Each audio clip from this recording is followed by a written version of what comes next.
열정은 있는데 내가 이루려고 하는 목적에는 열정이 있고요. 주인님께서 말씀하는 순종에는 아무 관계가 없어요. 이럴 경우가 나타납니다. 우리가 하나님과 동행하는 삶 속에 우리가 묵상 그냥 거르지 마세요. 처음에는 어려운 것처럼 잔소리처럼 그러지요. 그런데요, 이 자세가 나오기까지는 시간이 걸려요. 여러분 아침마다 묵상이 돼요? 물론 매일 한 사람도 있지만 잘 안 된 사람들이요, 짬밥이 저는 10년이 넘었어요. 정말로 늘 하려고 하고 또 생각하면 돼요. 같이 우리 집에 산 사람이 잘 버벅거려요. 할렐루야. 모습을 봐요. 묵상 깊이 좀 해라고. 그냥 되는 거 아니에요. 체질이 돼야 돼요. 그래서 우리가 하나님을 우리가 시각으로 보고 환경 속에서 생활 속에서 하나님을 우리가 보려고 하면 여러분 눈에 어느 순간에 마음에 쫙 들어와요. 누가 느껴져요? 하나님이 함께 하시구나라는 거. 하나님은 우리와 함께 한다는 것을 꼭 믿으십시오. 그래서 전능자로 의심하지 않는 신앙이 결론은 나를 건지는 거예요. 지금 우리 상황 여러분 보세요. 내가 이따가 써놨어요. 하나님이 일하시는 방법은 정말로 성경에 보면 독특해요. 광야나 사막이나 상관하지 않아요. 가리지 않는다는, 하나님이 광야이기 때문에 일을 못하고 사막이기 때문에 일을 못한 거 아니에요. 광야에서도 길을 냅니다. 길이 없으면 길을 내요. 사막에서는 강을 냅니다. 하나님의 역사는 그러시더라고요. 그러면서 보세요. 우리가 주일날 제가 설교를 하면서 하나님은, 우리는 옥토에서 열매를 맺죠. 근데 하나님은 돌밭이나 가시밭이나 길가밭이나 옥토밭이나 가리지 않아요. 하나님은 언제든지 다 이 일을 하실 수 있습니다. 돌밭이면 옥토 만들어서 열매를 맺게 하셔요. 우리는 가리지요. 우리가 신앙생활할 때 이것이 다시 말하면 겁이 없어져야 돼요. 하나님의 일에 대해서 겁이 없어져야 돼요. 우리가 무엇을 많이 파괴가 공로를 세운 것이 아니라 말씀에 반응하는 것이 겁이 없어져야 돼요. 손해 볼 때는요, 하나님의 이름으로 손해 보세요. 그리고 하나님께서 주시고자 원하는 것은 믿음으로 욕심내서 얻으십시오. 근데 내가 생각하는 것만 없고 주님이 주시고자 원하는 것은 잘 우리 관심이 없어요. 그래서 많이 눈이 열려야 돼요. 다시 눈이 열려라는 것은 눈 시야가 이렇게 넓어져야 돼요. 그게 우리에게는 필요한 것 같아요. 그래서 믿음의 성숙, 내가 듣고자 원하는 것만 들은 것이 아니라 주님이 다 들려주실 때 골라서 듣지 말고 통째로 받으십시오. 보일 때 다 해요. 그럼 하나님의 시각으로. 때로는 부담스럽고 어렵지만 사실 우리가 잘하는 거더라고요. 그래서 하나님은 오늘 본문에서 우리에게 주시는 말씀이 예레미야 선지자는 우리가 아는 것처럼 눈물의 선지자입니다. 사순절에 눈물을 좀 흘리자라는 것과 너는 내게 부르지라 이 기도로 이제는 마무리를 다지려고 하는데, 사순절에 해야 할 것들이 있어요. 기도하는 자세요. 기도하는 자세. 자, 예레미야가 그 시대에 예굽하고 그 바벨론 갈대아 사람들이죠. 그들이 이렇게 이스라엘은 예굽이 큰 나라였기 때문에 늘 예굽하고 가까이 있었어요. 근데 예레미야가 말합니다. 예굽은 갈대 지팡이라고. 그러면 이스라엘 사람들에게는 예언이, 자, 이스라엘 모든 백성들은 예굽을 의지하고 있어요. 바벨론이 쳐들어오더라도 예굽이 우리를 건져주고 막아줄 거라고 거기를 의존하고 있어요. 그런데 예레미야는 이스라엘 백성들이 마음에 드는 예언을 해주지 않아요. 예굽을 의지하지 말라. 그들은 갈대 지팡이라. 그러니까는 왕도 그러고 이스라엘 백성들도 예레미야에 대해서 밉상이 걸렸죠. 싫어해요. 그들에 대해서 좋은 말을 하지 않고 자꾸 싫은 소리만 한 거예요. 잘 될 것이다. 예굽이 우리를 도와줄 것이다. 예굽이 우리를 건질 것이다. 이런 말을 하지 않고 갈대지팡이라고 하고 그 망할 것이라고 그러고, 결론은 예굽과 바벨론, 갈대아 사람이 일어나가지고 갈대아 사람이 신생국인데 예굽을 먹어버렸어요.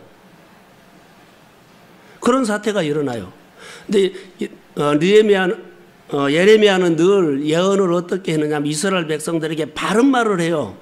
근데 이스라엘 백성들은 자기들이 생각하는 원하는 대로 축복을 안 해주기 때문에 늘 싫어요. 오늘 어디에 있어요? 1절에 보세요. 예레미야가 아직 시일의 뜰에 갇혀 있을 때에 그러지요. 늘 그들에게 좋은 말을 하지 않기 때문에 이스라엘 백성들이 예레미야를 시일의 뜰에 있는 감옥에다가 쳐 넣어버렸어요.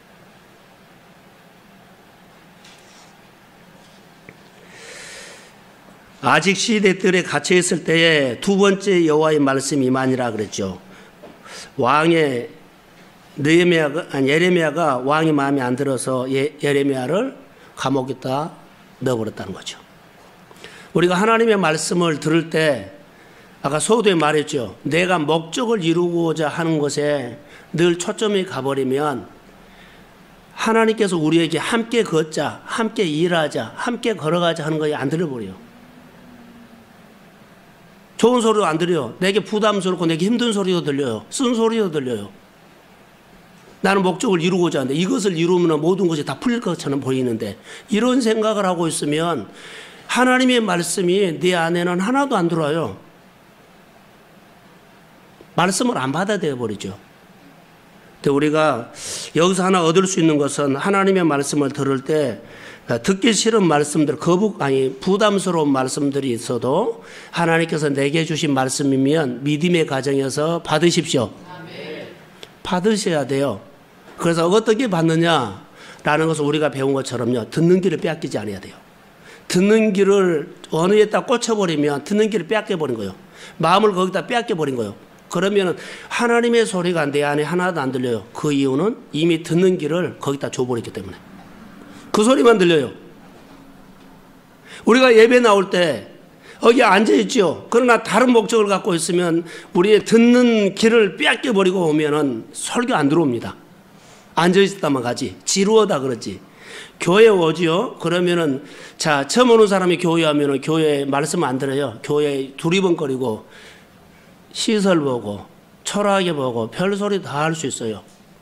그러나 이런 거 보지 말고 예배 가운데는 하나님의 말씀을 들으시기를 소원합니다. 아멘. 듣는 길을 빼앗기지 않고 가야 돼요.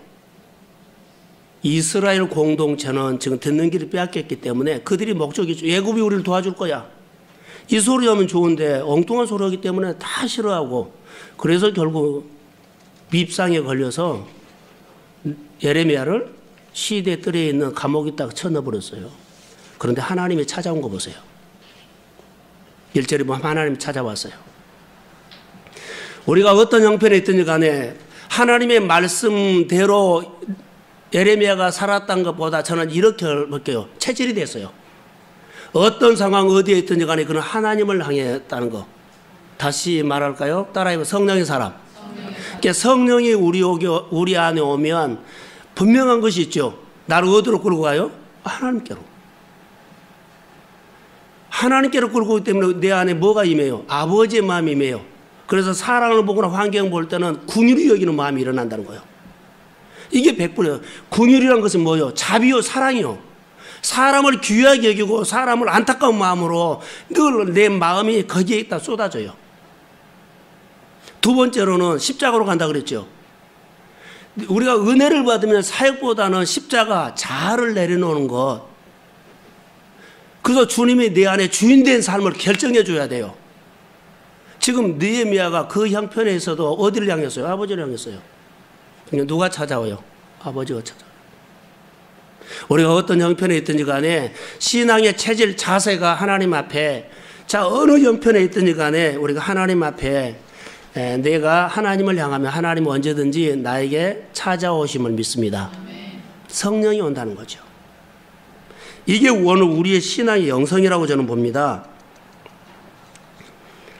그래서 우리가 신앙생활할 때 어떤 환경에 고통스러운 환경에 질병에 더 답답한 일에 있어도 하나님의 은혜가 오는 것을 환경이 질병이 어려움이 막지 못해요. 하나님이 빛으로 오십니다. 근데 내 마음이 하나님을 향하고 있어 와요. 하나님의 은혜를 막지 못해요. 하나님이 오시는데 누가 막아요? 감옥에 하나님의 사람들이 감옥에 들어갔을 때 사자굴을 보십시오.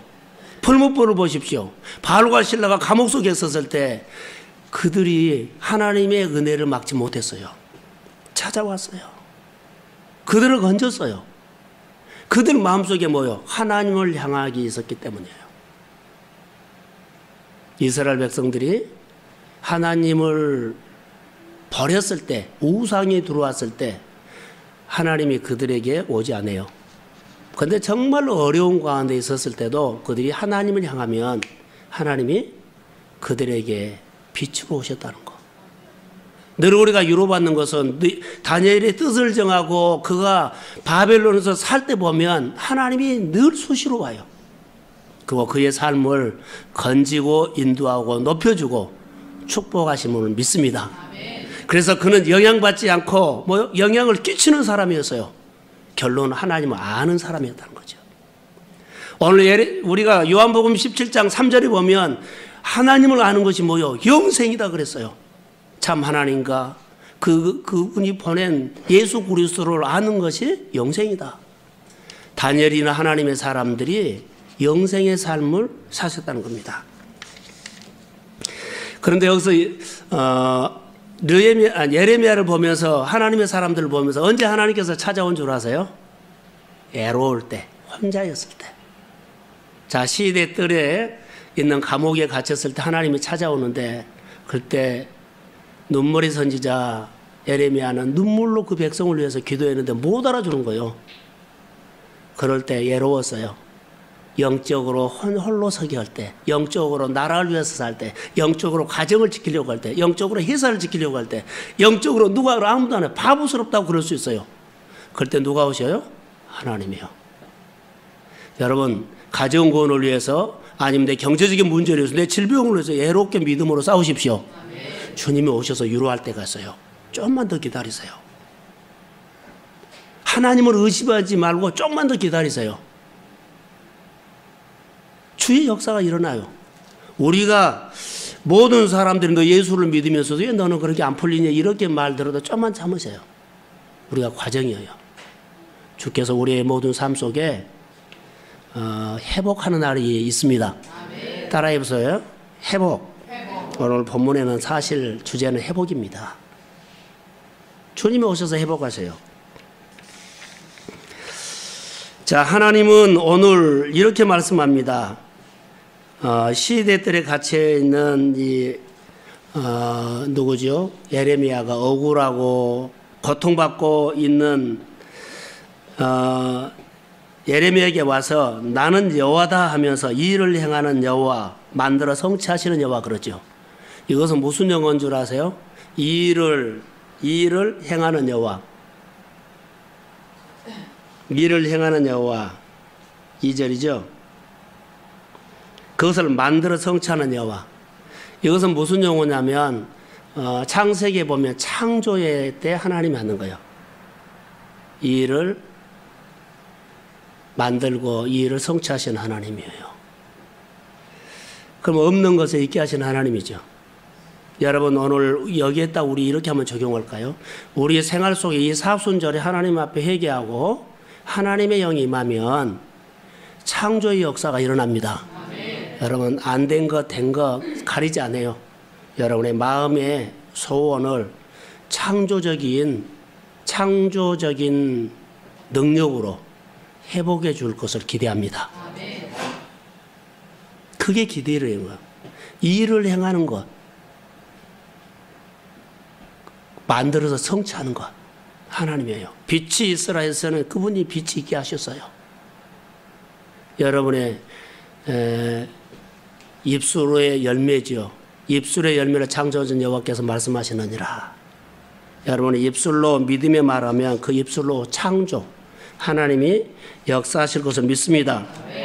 그래서 그 하나님이 우리 가운데 일하실 수 있도록 우리의 생활이 문제가 꼬여도 하나님이 풀면 실타래 그냥 쉽게 풀어집니다. 근데 내가 풀려고 하면 더 막 엉클어진 것 같아요.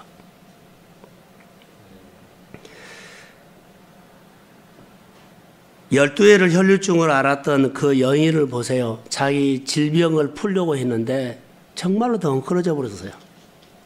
돈은 돈대로 들어가고 시간은 시간대로 들어가고 몸만 더 망가졌어요. 풀려고 했는데 나중에 뭔가 더 엉클어져 버린 거예요. 사람은 안 된다 해도 하나님이 찾아오시면 됩니다. 우리가 좀 느슨했던 그런 신앙들을 좀 확 마음에 하나님을 좀 땡기십시오. 그래서 하나님은 예레미야에게 바로 그 말을 합니다. 내가 너희들을 볼 때 다 끝났다. 다 끝났다. 이제 끝났구나. 이제는 이렇게 살아야 되겠구나. 이거의 운명이구나. 이런 말을 할 때 하나님은 찾아오셔서 회복한다는 말입니다. 이런 말 하지 말라는 거죠. 지금 그렇게 말하고 있어요. 나는 이 문제로 끝났다라고 할 때 이렇게 생각하지 말라. 아예 이거의 거짓 메시지라는 거죠. 버거워도 힘들어도 이런 말 하지 말라는 겁니다. 하나님이. 그래서 내가 오늘 당하고 있는 여러 가지 범사의 문제에 대해서 나는 도저히 손을 쓸 수 없을 만큼 그런 심각한 일들이 있어도 절대로 안 된다고 말하지 말고 전능자가 하시면 됩니다. 전능자를 의심하지 말라는 거죠.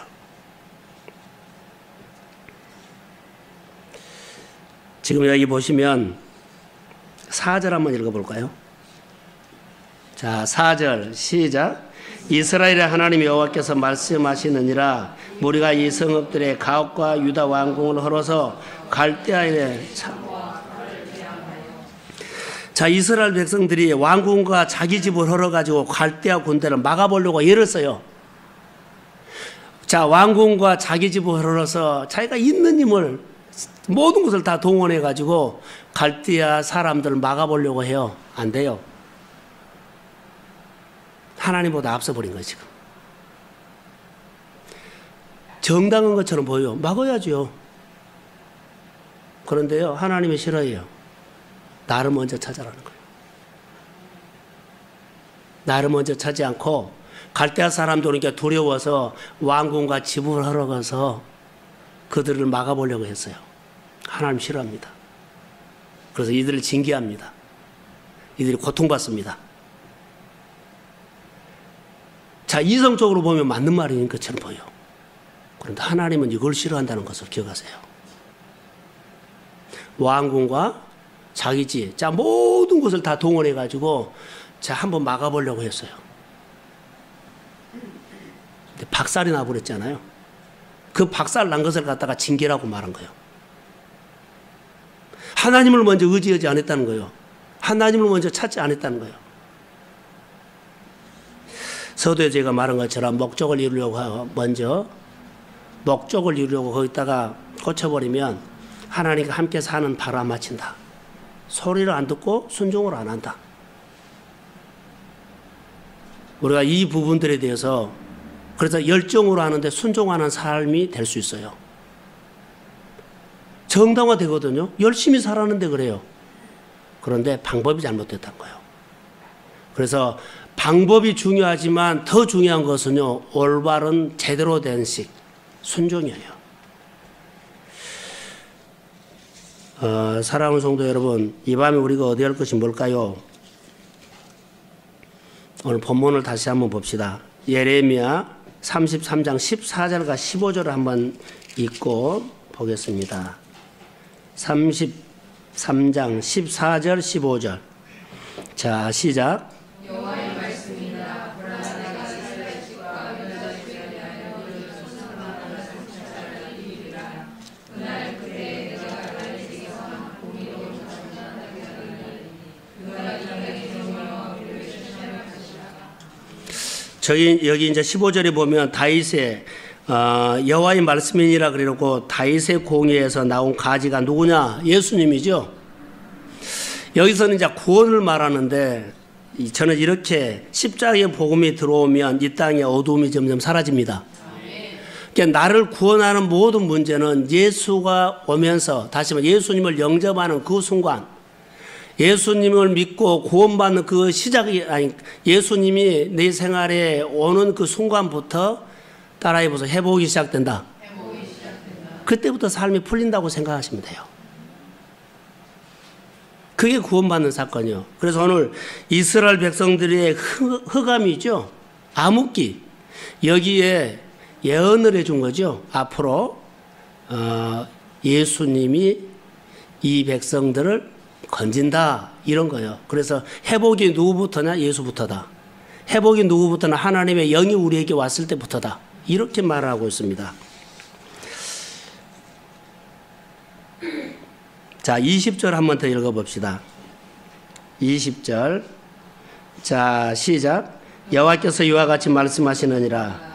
너희가 능히 낮에 대한 나의 언약과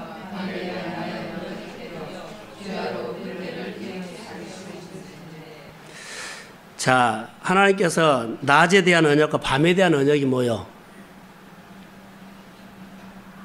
자, 언약을 했죠. 창세기에 보면 창조하고 낮에는 뭐가 주관하다고 했어요? 예? 낮은 뭐가 주관해요? 예? 해가 주관하죠. 밤은요? 달이 주관하죠. 그러면 낮에는 뭐가 주관해요? 낮에는 뭐가 주관해요? 해가 주관하죠. 근데 낮에 달이 뜨면 안 되죠. 바로 그 말이에요. 하나님의 언약이 이루어지는 곳에는 지금도 그 약속대로 우리 생활 가운데 약속대로 말씀이 일하십니다. 이런 말이에요. 낮에 달이 떠버리면 안 되잖아요. 그러면 낮에 달이 떠버리면 모든 약속들은 안 이루어진단 말이에요. 그런데 낮에 해가 주관하면 모든 약속들은 말씀대로 역사합니다. 이 말이에요. 성경의 약속대로 이루어진다는 말이에요. 우리가 신앙생활을 아무리 오래 하고 오래 살았다 할지라도 권사님 낮에 달 뜬 거 봤어요? 똑같아요. 그게 밤에 했던 거 봤어요? 안 봤잖아요. 하나님의 약속이 그대로 이루어진다는 거죠. 그러니까 오늘 또 하나님의 말씀은 살아 역사합니다. 하나님은 살아있는 말씀이죠. 히브리서 4장 12절 말씀, 하나님의 말씀은 운동력이 있고 똑같아요. 그 말씀대로 오늘도 우리 가운데 일하실 것을 믿습니다. 약속이 이루어지는 믿음의 통로가 되기를 소망합니다. 지금 이 말씀이에요. 그러면서 자, 하나만 이제 마지막으로 봅시다. 자, 33장 3절을 읽어보겠습니다. 자, 시작. 너는 내게 부르짖으라. 내가 내게 응답하겠고 내가 알지 못하는 크고 은밀한 일을 내게 보이리라. 아멘. 자, 사순절에 우리가 이런 기도를 좀 했으면 좋을 것 같아요. 하나님에 대해서 우리가 전능자에 대해서 말을 우리가 들었기 때문에 하나님은 우리를 회복하시는 방법이 부르짖으라는 겁니다. 자, 우리를 회복하시는 우리의 생활 속에 회복하시는 것이 있어요. 모든 일을 주관하시는 분은 하나님이신데 만국을 동원해서 우리 일을 위해서 일하십니다. 그 하나님 앞에 기도하는데 부르짖으라는 말이 히브리 말로요. 따라해보세요. 카라. 가수 카라가 아니고 카라. 절규하다는 뜻이에요. 이 부르짖기가 너는 내게 부르짖으란 말이 너는 내게 절규해라 이 말이에요. 이런 기도를 요구한 거죠. 절규라는 것이 뭐요? 하나님이 내 문제를 풀지 않냐면 풀 사람 없습니다. 이렇게 절규, 그분에게 딱 달라붙어서 하나님이 하셔야 합니다. 하나님이 나를 떠나면 안 됩니다. 딱 달라붙여 놓치지 마십시오. 그분의 옷자락을 붙잡고 누가 그랬어요? 그러지요. 혈중 여인 예수님이 지나간 그분의 옷자락을 붙잡고 이 절규를 했어요. 할렐루야.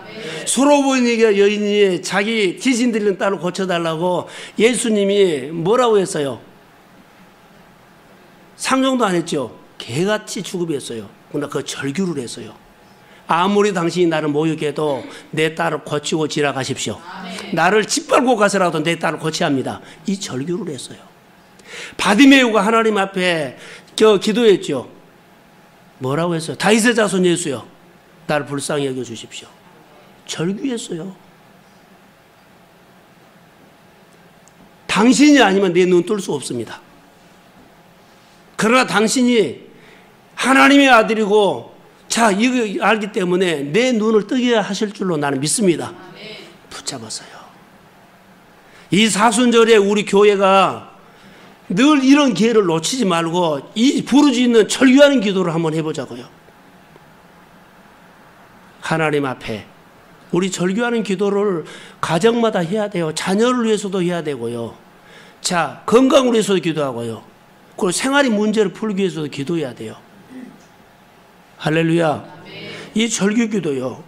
자, 내가 어려움을 당할 때 반드시 풀어야 하고 버려야 하고 끊어야 할 것들, 내가 사경을 헤매는 것, 내가 실패를 경험하는 것, 내가 고통을 받을 때, 자, 절규하는 기도의 자세가 우리에게 있어야 돼요.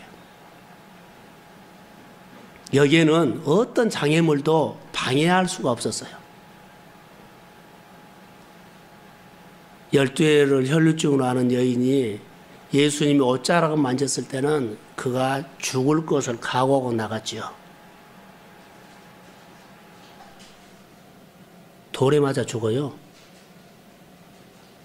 부정한 여자이기 때문에요. 많은 사람들이 있으면 걸렸다 그러면 그는 돌에 맞아 죽습니다. 그래도 그가 나간 겁니다. 수로보니의 여인 똑같아요. 가나안 여인도.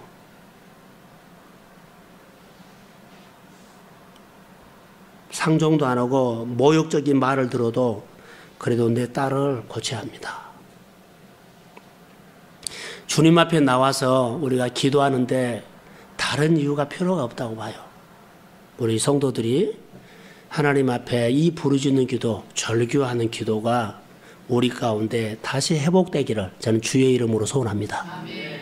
이런 기도 우리 교회에 한번 합시다. 사순절에 한번 합시다. 이 밤에 나온 사람이라도 한 사람 한 사람이 다 주의 이름으로 회복이 있을지어다. 아멘. 우리로 인해서 성도들이 영향을 받도록요. 우리로 인해서 많은 사람들이 기름 부음이 흘러가서 우리가 살아나고 다른 사람을 살려내도록요. 영적으로도 눈이 열리고 영적으로도 귀가 열리고 예배 드릴 때마다 마음을 다 듣는 길을 빼앗기지 않고 이 자리가 그냥 보이도록 안 넘으면 안 될 정도로 예배가 크게 보이고 하나님 앞에 서는 봉사가 미지근하게 허는둥만둥 하지 않고 정말 하나님 앞에서 내가 이것 아니면 삶이 안 열린다는 거. 우리 가운데 이 밤에 이런 영적인 회복이 있기를 주의 이름으로 소원합니다. 내가 너를 건지리니 내가 나를 영화롭게 하리로다 그랬죠. 너는 나를 향해서 부르짖으라, 절규해라. 내가 말고는 너의 문제를 해결할 자가 없음을 고백해라. 하나님이 아니면 내 문제가, 자, 상황이라든가 일어나는 모든 가정의 일들, 내 범사가 너무나 많이 막혀서 이제는 답이 없습니다. 운명으로 받으겠습니다.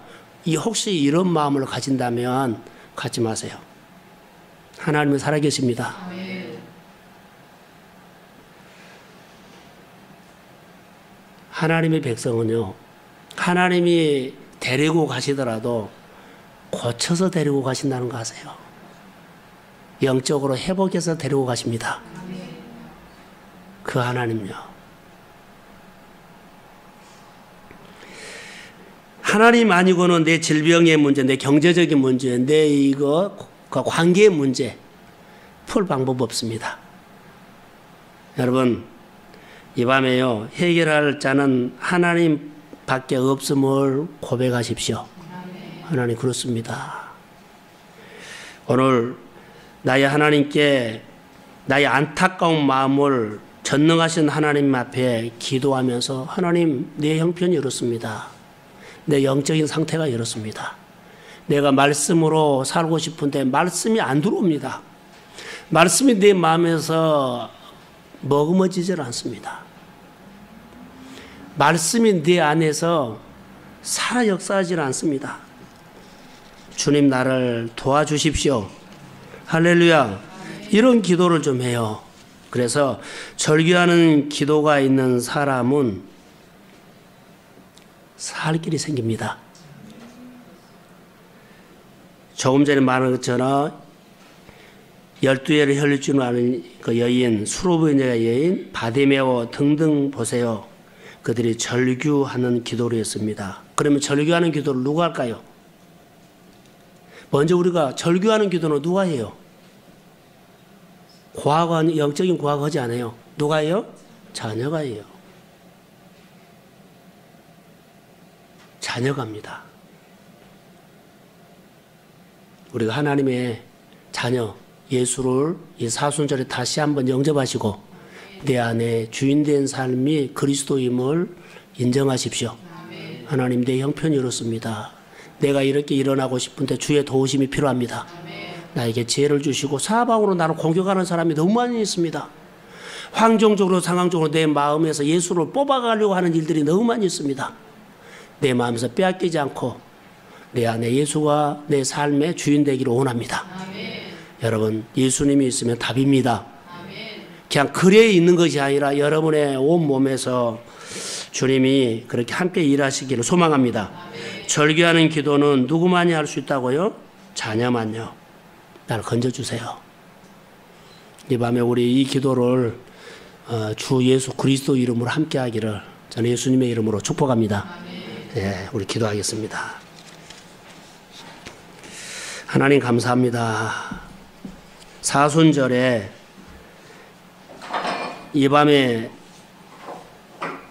매주마다 나오는 숫자적으로는 적게 나왔지라도 우리를 부르신 하나님, 우리를 통해서 절규하는 기도를 받기를 원하신 아버지, 우리가 그 기도를 할 수 있도록 성령이 우리를 도와주시고 육의 연약함과 피곤함과 또 하나님 우리의 여러 가지 분주한 일로 인해서 하나님 앞에 무릎을 꿇지 못하는 그런 삶과 가정들을 다시 한번 불러주시어서 회복시켜 주시옵소서. 가슴이 뜨거워지게 하여 주시고 주님 우리 안에 절규하는 기도의 DNA를 주셔서 절박한 마음으로 하나님 앞에 기도할 수 있도록 하나님 은혜를 주시옵소서. 주의 보혈로 덮습니다. 우리 마음에 거짓 메시지가 예수를 빼앗아가지 않도록 도와주시고 환경의 메시지 받지 않도록 하나님 도와주시고 그 십자가의 보혈의 능력이 우리 가운데 나타나게 될지어다. 오늘 가장들을 주님의 이름으로 기름 부어주세요. 기도하는 어머니들에게 주의 영으로 충만케 임하게 하여 주세요. 학생들과 청년들에게 아버지 하나님의 미래의 꿈을 가지고 도전할 수 있도록 세상의 모든 일에 두려워하지 않고 겁을 내지 않고 담력으로 일할 수 있도록 그들에게 성령의 역사가 임하게 하옵소서. 축복합니다. 육의 질병으로 고통받고 있는 그런 믿음의 가정들을 주영이 이 밤에 치유하시고 우리의 기도 속에 일하실 것을 믿습니다. 하나님 믿음의 가정이 신앙으로 점점 회복되도록 도와주시고 하나님 안에서 목장들이 회복되도록 도와주옵소서. 축복합니다. 예수님의 이름으로 기도합니다.